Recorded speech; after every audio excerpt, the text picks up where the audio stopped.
Good morning, Star Family. I just wanted to get on here because I've had some questions about how I began communicating with the Galactics and the Angelics.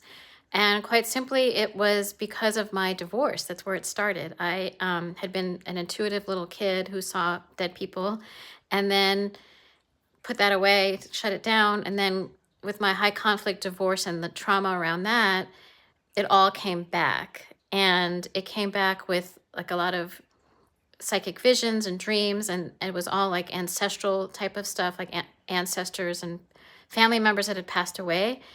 It only really became more of a communication with angelics and galactics once I started doing what I call inspired writing. So before that, like I said, it was dreams, visions, and then I turned and learned how to do inspired writing in the early morning hours when my mind was a little sleepy still, like when I first woke up. And I started getting messages from the angels, the archangels, and then that eventually evolved into messages from the galactics. And to this day, I still use my inspired writing, although I don't do it. It doesn't have to be first thing in the morning.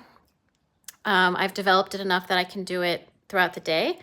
But I am starting to think about how I should be sharing this with the world because it's a really effective way to communicate with your galactic brothers and sisters. And if you've seen my most recent YouTube video, they are really interested in personal disclosure. So everyone talks about disclosures of ETs and UFOs, and that's coming on a collective level, but it starts first on an individual level. They really want to communicate with you directly, telepathically.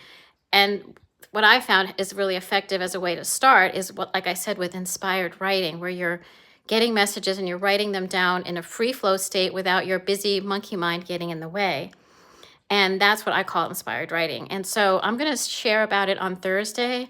I'm going to do a free webinar at 5:30 Eastern time. I'll put a link in the comments or the description of this short. But if you're interested in finding out how to really communicate, it's not just for communicating with galactics and angelics, but also with your intuition, with your higher self, with your soul being, your spirit.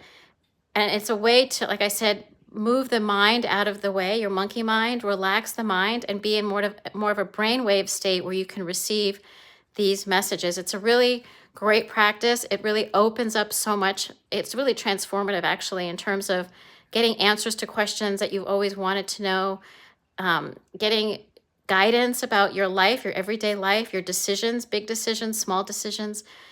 I can go on and on. So I'll just drop more information about it if you're interested in coming on Thursday.